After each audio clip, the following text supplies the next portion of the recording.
So I finally went to see Tron Ares in theaters, and wow, do I wish I could have those 2 hours back. You know, I was really hoping that Tron Ares would at least be a decent enough film where I could leave the theaters with a little bit of optimism for the franchise moving forward. Because the Tron franchise has always been an IP with a very interesting and compelling premise, it's just never made enough waves in the culture where it's really been able to get off the ground and become a truly iconic franchise. And it certainly isn't going to become that anytime soon, cause this is a bad movie, dude. This is really shit. Leaving the theaters after seeing this film was one of the rare occurrences where I felt a deep sense of vapidness, trying to wrap my head around what the hell the point of that even was. There was no joy, there wasn't even deep hatred at first. I was just utterly confused why that was made. And because of that, I was strongly considering not even making a video about Tron Ares, even though I was planning on it. But after about a week to think about it now, as well as considering this is really one of the only big movies of October, I thought I should at least share some of my brief thoughts about it. So before I start talking about Tron Ares itself, let's do the brief little history recap of the Tron franchise up to this point, for those of you who aren't as familiar with it, so we can all understand how we got to this point and what the current landscape of the franchise is. So in the late 1970s and early 1980s, Disney was struggling to produce any hits in theaters. They wanted to create something new that they thought would generate box office buzz. So they came up with Tron, which, given its premise and the time period of which it came out, was a pretty big gamble. Tron was well received though, had a certain kind of charm to it, and for the time was a big leap forward for computer graphics. The problem though was it didn't do as well at the box office as Disney was hoping for. So they decided not to go ahead with an immediate sequel. So the Tron universe for the time being was put on the shelf. Years and years went by without a sequel, and years turned into decades. Until the year 2010 comes along. Disney finally decided to give it another shot with the Tron universe with the release of Tron Legacy. Tron Legacy not only served as a loose sequel to the first Tron, but also as somewhat of an attempted reboot of the franchise. While Tron Legacy certainly had its fair share of issues, many people, including myself, enjoyed it and thought it was a pretty good continuation of the story. Also, quite notably, the ending of Tron Legacy left the door wide open. There were a lot of different possibilities for the franchise to head in, and Disney could have really taken it in any direction that they wanted. But Tron Legacy suffered the same problem as the original Tron,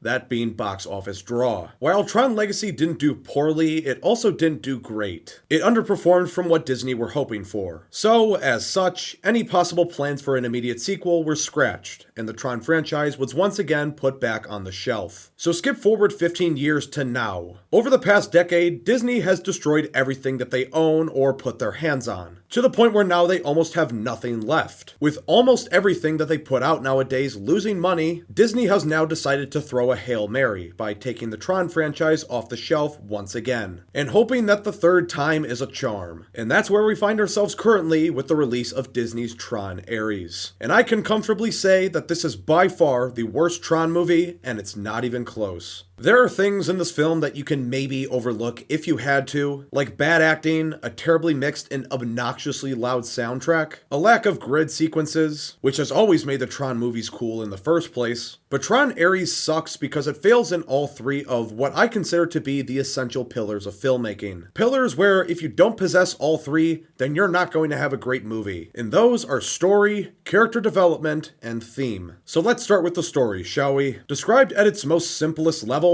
the story of Tron Ares is an uninteresting, very uninspired, stereotypical MacGuffin chase for the entirety of the runtime, that doesn't try to differentiate itself from that stereotype in any creative or meaningful way. The film starts with an opening digital montage sequence explaining what has happened between films off-screen. Everything that was set up for the future at the end of Tron Legacy is just completely written off. We don't get to see any of it come to light. You know how at the end of Tron Legacy, Sam decided that he was going to take back his father's company and become the CEO of Encom, bringing his character arc full circle from the beginning of that film, where he didn't really give a shit? Well, we don't get to see what became of Sam because he just resigned for personal reasons off-screen, so that Disney could replace him with his more modern-looking counterpart. What happened to Sam, or Cora for that matter, Who knows? They're not even in the film. The main conflict of this story relies around our two rivaling companies, Encom and Dillinger Systems, I believe it's called, trying to be the first ones to uncover the Permanence Code. This Permanence Code is extremely important because, as it's revealed, without this Permanence Code, any sort of program that is brought into the real world only has 29 minutes before it disintegrates into nothingness. And only with the Permanence Code can the programs survive in the real world beyond that amount of time. The reason why this is important and why anybody even cares in the first place is being able to digitally will things into existence without any type of issues can solve a lot of the world's problems. It also can be used for military purposes. However, after taking a couple of minutes to think about this, like I did, I began to realize just how damaging this is to the Tronverse. It completely breaks what has come before and destroys the tension for the entire conflict of Tron Legacy. There is never any type of hint in Tron Legacy that this 29-minute timer exists, so I think it's safe to assume that the writers wrote that film without that in mind. And because of this, Tron Legacy and Tron Ares completely contradict themselves. Two films that are supposed to be in a shared universe. Remember how in Tron Legacy, Clu was assembling his army to invade the real world, since the portal to the real world was briefly opened by Sam's arrival into the grid? Well, let's say in an alternate universe, Clu ended up succeeding and his army began its invasion of Earth. Well, now we know thanks to Tron Ares that if Clu's army made it through the portal and began its conquest, within 29 minutes they all would have just faded into dust. The contradicting mechanics for each of these films completely breaks the continuity of the universe. And because Tron Legacy came first, I'm blaming this massive and deeply damaging inconsistency on the writer for Tron Ares. But anyways, back to the story. Our protagonist for the film, the CEO of Encom, Eve Kim, is the first one to uncover this Permanence Code that she found on one of Kevin Flynn's backup drives. And because Julian doesn't want Encom to be the first one with the new technology, he sends his programs, the main two being Ares and Athena, to steal the code that is on a thumb drive. As I said earlier, I think you can see how this is already turning into your standard MacGuffin chase. Before Ares and Athena reach Eve, however, Eve destroys the drive so that nobody can have it. However, they abduct her into the Dillinger grid, and the reason for doing so is because apparently since she has seen the code, they'll be able to extract it from deep in her mind, even though she doesn't remember it. Okay, I don't know if that makes a whole lot of sense, but that's what we're going with, I guess. Ares switches sides though before this happens and helps Eve escape the Dillinger grid. This is something I'll talk a little more about in the character section, but the rest of the film plays out in a pretty predictable fashion. Ares is able to uncover the Permanence Code through alternate means. Dillinger ultimately loses his control over Athena because evil AI can't be controlled, a pretty cliche plot point there. And after Ares becomes permanent, he's able to stop the wrath of Athena from taking over the world. So yeah, a pretty basic run-of-the-mill type of science fiction story here. There's nothing really that stands out from the ordinary. But perhaps it could have been forgiven or at least tolerable if there was a decent set of characters to accompany it, but as I've alluded to earlier, there is not. The character writing here is bafflingly dull, not going into any sort of depth when there certainly were loads of opportunities given the nature of the story being told here. I'm looking at you, Ares. It really feels like the writer came up with a script, but when he presented it to the execs at Disney, and after reading it, they asked where the characters were. So he went, oh shit, I forgot to include those, give me a quick minute, and went back and quickly inserted some terrible monologues throughout the script that serve as the sole source of development for anybody. In particular, the development of Eve's character, who is the protagonist of the film. The characters of Tron Ares are a complete afterthought, and just fade into the background of the spectacle of it all. The title character of this film, Ares, falls completely flat, and it's not because I think there wasn't stuff here to work with, because there absolutely was. Now, a robot, machine, AI, whatever it may be, going rogue and disobeying their programming isn't a new idea. It has been done many times before, but that doesn't mean that there aren't a plethora of different ways that you can take it. This is the only thing about Ares in this film that I think makes him at least somewhat interesting, and they don't focus on it nearly enough. In fact, I think the film would have been better served if that was the main focus of the movie. What happens when two programs, Ares and Athena, go rogue and disobey their programming? And what does that mean for humanity? Does it make the world question whether coexistence coexisting with artificial intelligence is a good thing? Or is it too much of a slippery slope that can't be controlled, therefore making it too much of a risk? These questions are somewhat alluded to, but they are put in the back burner in favor of this stupid MacGuffin chase. And as a result of this, our program characters, Ares and Athena, suffer because there's nothing deeper going on here than the on-the-surface cat and mouse chase. Our protagonist of the film, Eve Kim, is such a plank of wood, nothing of a character, that only serves as a plot device in order to move the plot forward. I don't really have much to say about Eve because there's nothing to her. In my estimation, she merely just serves as a distraction for time that could have been dedicated to Ares. Ares actually has an interesting premise for a character that you can work with. Eve does not. She merely serves as the MacGuffin of the film, and the film didn't give me a reason to care about her or be intrigued by her, so I didn't. The main antagonist of the film, at least for the first two acts, Julian Dillinger, similar to everyone else in the film, is a completely uninteresting person whose motivations are very shallow in substance and character traits are almost non-existent. In fact, the little that we do know about this guy that we see play out shows us that he's pretty dumb. You get this sense very early on. Shortly after the movie starts, Ares shows signs that he isn't operating how Julian intended. His behavior is becoming increasingly more strange, and he's also increasingly questioning Julian's orders. But Julian does nothing to combat this. All he does is threaten him until it's too late. If Julian was smart, the moment he realized that something was off with his program, he would have addressed it. Whether that be continuously wiping Ares' memory, similar to how the Winter Soldier's memory was wiped after every mission in the MCU, or maybe he puts the Ares program on freeze until he can figure out what's wrong and rewrite the code or something. I just find it hard to believe that he wouldn't have done something as soon as possible. And even if you want to argue that he had to overlook it because he was on a time crunch due to the whole MacGuffin chase plotline, and that he needed Ares to hunt down the permanence code, well, at that point in the film, Athena hadn't been showing any signs of malfunction, so he could have just deployed her by herself. He did of course deploy her with Ares, but Athena logically should have been more than sufficient against a mortal, non-superpowered, non-program, 5'4" Asian chick. But hey, maybe I'm just insane. But perhaps the biggest reason as to why I felt nothing when leaving the theaters after this film, when it comes to themes and overall messages that Tron Ares is trying to get across, if you think about it for more than 15 seconds, you come to the realization that Tron Ares has very little, if anything, to say. It is an extremely hollow film that seems like its sole purpose was to provide quick dopamine rushes with all the action and pretty colors on screen. While there might have been a weak attempt to try to say something deeper about the connection between the AI programs and humanity, whether coexisting with AI programs is a good idea, whether creating these AI programs is worth the risk of their intelligence possibly outgrowing their programming and going rogue, and if AI programs do outgrow their programming, is there even really a difference between AI and humanity at that point? These are questions that the film just straight up ignores or doesn't focus on nearly enough. And it's a shame because these are the elements that, if focused on more, could have made Tron Ares an interesting and memorable watch. There are a couple of other smaller things that I didn't like too, that perhaps will be considered a bit nitpicky, but I'll mention them anyway because I think they're noticeable enough. For one, the sound mix for this film is horrible. It is obnoxiously loud. At first I thought that the volume in the theater I was in might have just been turned up way too high, because those opening couple of minutes, wow, I thought my ears were going to bleed. But then when the dialogue scenes started playing, there wasn't much of an issue there, which made me realize, okay, this is just an awful mix. The ambience is way too high compared to everything else. And for a big Hollywood production, if I'm actively noticing major sound mixing issues and it's really distracting,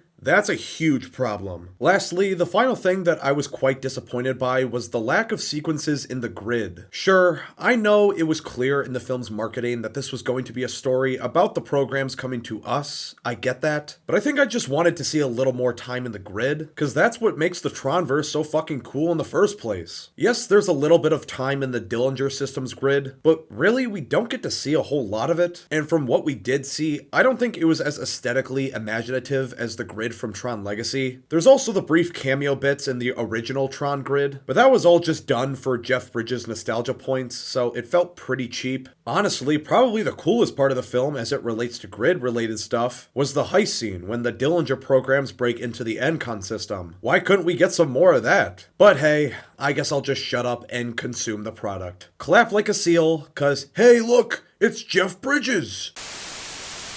But with all that being said, I don't think I really have much more to say about this movie. It stinks, and I'll probably never watch it again. I am going to give Tron Ares a 2.5 out of 10. Pretty terrible. So now that you guys know what I thought of Tron Ares, be sure to take to the comments below and let me know your guys' thoughts. Did you hate it as much as me? Were you more mixed about it? Were you one of the seemingly few that actually liked it? If you did, I question your sanity, but I appreciate your comments nonetheless. And finally, if you enjoyed the video, then make sure to leave a like and hit that subscribe button if you'd like to see more content like this. It helps out the channel a lot, so as always, it would be much appreciated. But anyways, that's all I got for today. I will see you guys in the next one.